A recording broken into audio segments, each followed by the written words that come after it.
వృశ్చిక రాశి వారికి జాన్యువరి నెల 2026 సంవత్సరంలో గోచార ఫలితాలు ఏ విధంగా ఉన్నాయో సశాస్త్రీయమైన పద్ధతులు తెలుసుకునే ప్రయత్నం చేద్దాము. ఇందులో నా కల్పనలు కానీ, నా కవిత్వాలు కానీ, నా పైత్యం కానీ ఏమీ ఉండవండి. శాస్త్రం ఎంతవరకు చెప్పిందో అంతవరకు మాత్రమే చెప్పడం జరుగుతుంది. కేవలం శాస్త్ర ప్రకారంగానే శాస్త్రం ఎంతవరకు చెప్పిందో తెలుసుకోవాలి అనుకున్నట్టయితే మా ఛానల్ను తప్పకుండా చూడండి. చూస్తే మీకు శాస్త్రం ఏంటనేది తెలుస్తుంది. ఎందుకంటే ఇందులో బడాయి కబుర్లు ఏమి చెప్పడం ఉండదని, నా పైత్యం కూడా ఏమీ ఉండదు.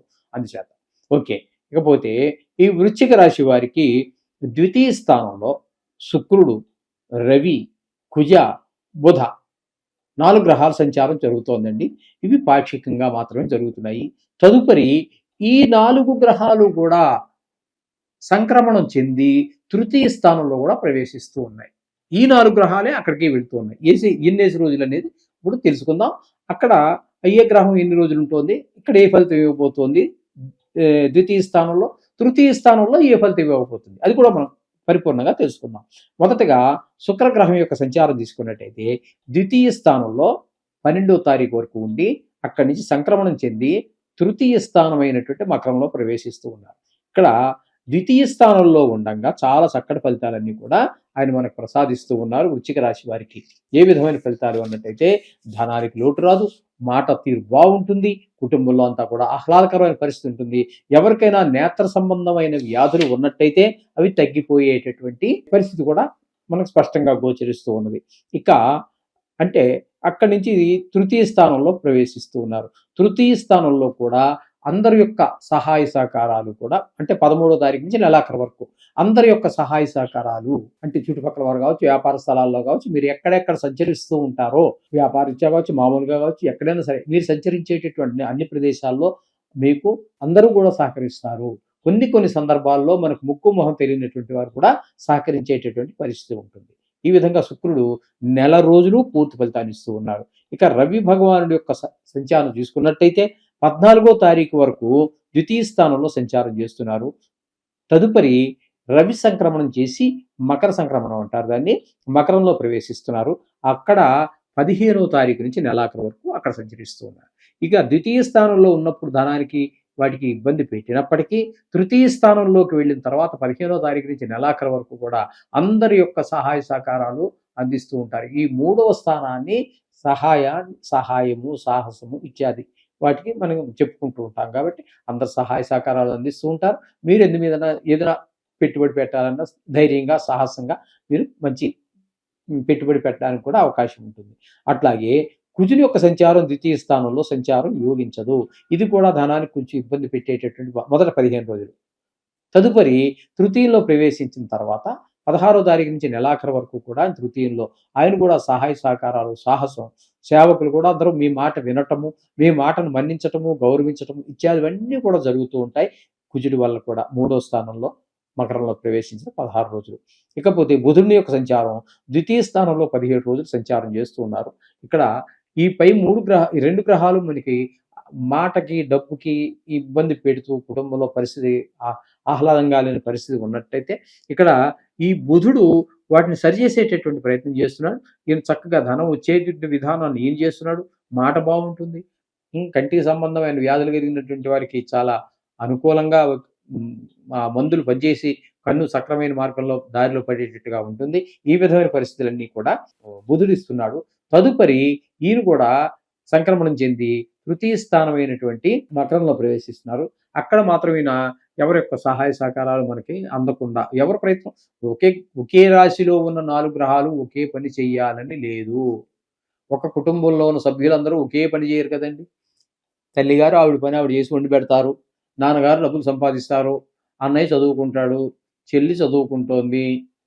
ఇలాగే ఎవరు చేసే పని కుటుంబంలో మనం అందరూ చేస్తూ ఉంటాం. తాతగారు, మా అమ్మమ్మ గారు రెస్ట్ తీసుకుంటూ ఉంటారు. అదేవిధంగా ఒక రాశిలో ఉన్నటువంటి గ్రహాలు ఏవైతే ఉన్నాయో మన కుటుంబ సభ్యులు ఎవరైతే వాళ్ళ పనులు వాళ్ళు సక్రమంగా చేస్తూ ఉంటారో అదే విధంగా ఇక్కడ కూడా గ్రహాలు, ఒక రాశిలో ఉన్న గ్రహాలు అన్నీ ఒకే పని చేయవండి. ఒక్కొక్క గ్రహానికి ఒక్కొక్క తీరు, ఒక పద్ధతి, ఒక ఆచారం ఉంది. దాని ప్రకారం చేసుకుంటూ వెళ్తూ ఉంటాయి. ఈ విధంగా 4 గ్రహాలు అక్కడికి. ఇకపోతే 4వ స్థానంలో రాహుగ్రహ సంచారం 4థ స్థానంలో ఉండటం కారణంగా వీరికి కొన్ని విషయాల్లో భూమి, గృహము, వాహనాలు ఇట్లాంటి విషయాల్లో కొన్ని ఇబ్బందులున్నాయి.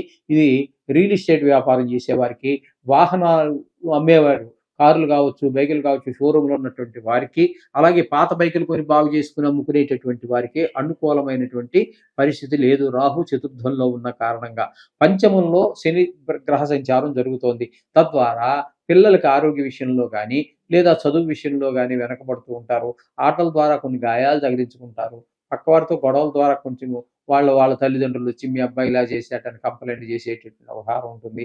కొంచెం పెద్దవాళ్ళైతే కొంచెం వారి యొక్క వయసును బట్టి కూడా కొన్ని చెడు స్నేహాలు, కొన్ని చెప్పకూడని పనులుంటాయండి. అవన్నీ కూడా చేసే ప్రయత్నాలు ఇవి వాళ్ళు వయసు మీద పడుతుంది కదండీ! ఆ రకమైన దానికి సంబంధమైనటువంటి ఈ సంబంధిత వ్యవహారాల్లో ఓహ్, భాగస్వాములవ్వటం, చెడ్డ పేరు తీసుకోవడం లాంటివి ఉంటాయి. కాబట్టి అది కూడా జాగ్రత్త చూసుకోండి.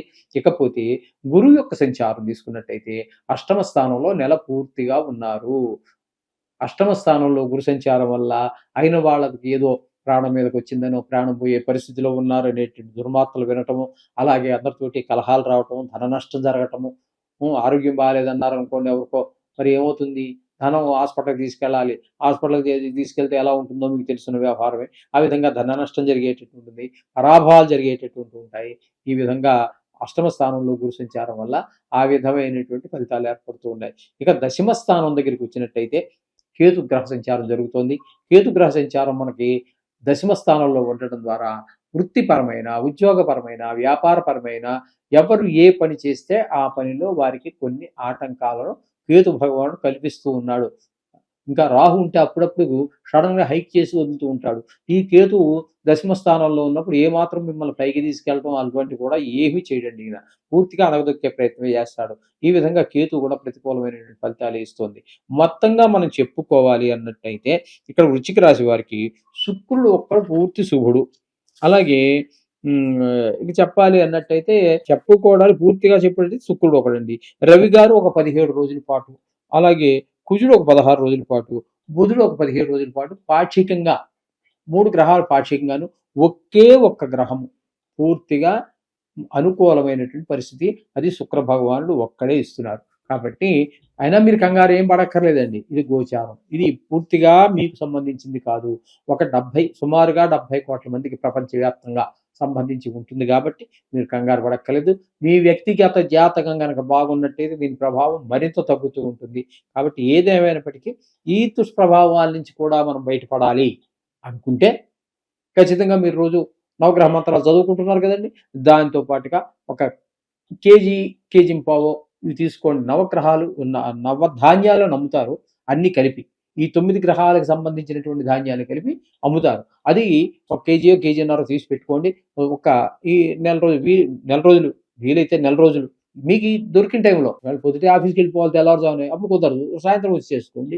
అలాగా వెళ్ళి నవగ్రహాల చుట్టూ 9 సార్లు తిరిగి అక్కడ శ్లోకాలు రాసి పెట్టి ఉంటాయి. ఆ గ్రహాలు అయినా మీకు వచ్చు కదా! 2 సంవత్సరాలు చదువుకుంటున్నారుగా. ఆ శ్లోకాలు చదువుకోవటం, ఆ గ్రహం పాదాల దగ్గర ఈ మాత్రం నవధాన్యాలు వేయటం. ఈ విధంగా చేయండి. 41వ రోజున ఒక అందరికి కలిపి ఒకటో రెండో కొబ్బరికాయలు కొట్టేసేయండి. లేదా అరటిపళ్ళు తీసుకోండి. ఒక డజన్ అరటిపళ్ళు తీసుకుంటే అన్ని గ్రహాల దగ్గర ఒక అరటిపండు పెట్టి నైవేద్యం పెట్టేసేయండి. శుభ్రంగా తదుపరి ప్రధాన ఆలయంలో ఉన్నటువంటి దేవుడు ఎవరైతే ఉన్నాడో ఆ దేవుడి దగ్గరికి కూడా వెళ్ళండి.